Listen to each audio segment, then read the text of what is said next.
தேர்வு மாணவர்கள் அனைவருக்கும் வணக்கம். இன்றைக்கி வந்து பார்த்திங்கன்னா 8ஆம் தேதி ஏப்ரல் 2025 இதுக்கான கரண்ட் அஃபேர்ஸ் தான் நம்ம பார்க்க போகிறோம். ஸோ உள்ளே வந்து பெரிய லெவலில் ஒன்றும் இல்லை. வக்ஃபு சட்ட திருத்த மசோதா, அது உடனடி வழக்கு, ஸோ இந்த மாதிரி தான் இருக்குது.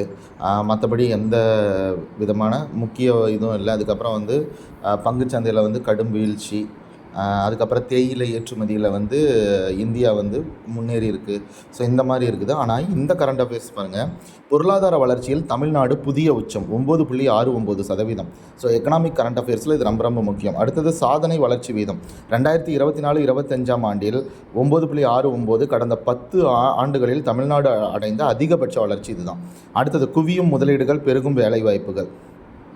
ஸோ முதலீடுகள் பாருங்கள் எவ்வளோ அப்படின்னு பாருங்கள், கிட்டத்தட்ட 10,14,368 கோடி. வேலைவாய்ப்புகள் வந்து 32,04,895. சீரான வளர்ச்சி 2021-22 ஆண்டிலிருந்து தொடர்ந்து 8%க்கும் அதிகமான வளர்ச்சி வீதத்துடன் நிலையான பொருளாதார முன்னேற்றம். இது வந்து தமிழ்நாடு அட்மினிஸ்ட்ரேஷனில் தமிழ்நாடு எக்கனாமிக்கல் டெவலப்மெண்ட் அப்படின்ற தலைப்பில் நமக்கு இந்த கரண்ட் அஃபேர்ஸ் இடம்பெறும். அடுத்தது எதிர்கால இலக்கும் கொடுத்துருக்காங்க. நீடித்த வளர்ச்சி மற்றும் அதிகரிக்கும் முதலீடுகள் மூலம் 2032-33 ஆண்டில் $1 trillion பொருளாதாரம் என்ற நிலையினை தமிழ்நாடு அடையும்.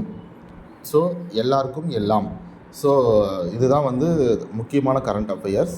ஸோ படிச்சுக்கோங்க. மற்றபடி வந்து பார்த்திங்கன்னா உள்ளே வந்து நம்ம எதிர்பார்க்குற இப்போ அமலாக்கத்துறை வந்து நேற்று வந்து சோதனை செஞ்சுருக்காங்க. நமக்கு அது சோதனை செஞ்சதை கேட்க மாட்டாங்க, ஆனால் அமலாக்கத்துறையை பற்றி கேட்பாங்க. அமலாக்கத்துறையினுடைய தலைவர் யார், அமலாக்கத்துறை என்ன டிபார்ட்மெண்ட்டுக்கு கீழே இருக்குது, அந்த மாதிரி வந்து கேட்பாங்க. எதுக்காக அது விசாரிக்கும், அமலாக்கத்துறையை பற்றிய கூற்றுகள் என்ன, அதெல்லாம் வந்து பார்த்துக்கோங்க. மற்றபடி ஐநாவில் வந்து ஒத்துழைப்பை வலுப்படுத்த இந்தியா போர்ச்சுகல் முடிவு, இதுவும் வந்து நீங்கள் பார்த்துக்கணும். ஏன்னா ஐநா தலைவர் யார், ஐநா உருவாக்கப்பட்ட ஆண்டு என்ன, இதெல்லாம் வந்து பார்த்துக்கணும்.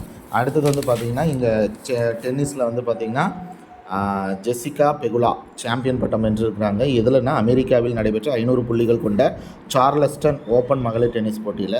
ஸோ அது ஒன்று பாருங்கள். அடுத்தது வந்து பார்த்திங்கன்னா ஐபிஎல் நம்ம பார்த்துக்குவோம்.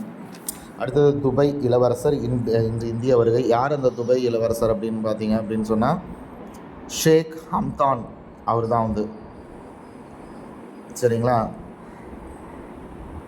அடுத்தது வேறு இது பாருங்கள், அந்த தேயிலை ஏற்றுமதியில் 3வது இடத்துக்கு முன்னேறிய இந்தியா, இது பார்த்துக்கோங்க. அப்புறம் வந்து ட்ரம்ப் அவர்கள் வந்து இந்த இதை வந்து திரும்ப பெறலை, அந்த வரி விதிப்பை. ஸோ அவ்வளோதான். Thank you. All the best. God bless you.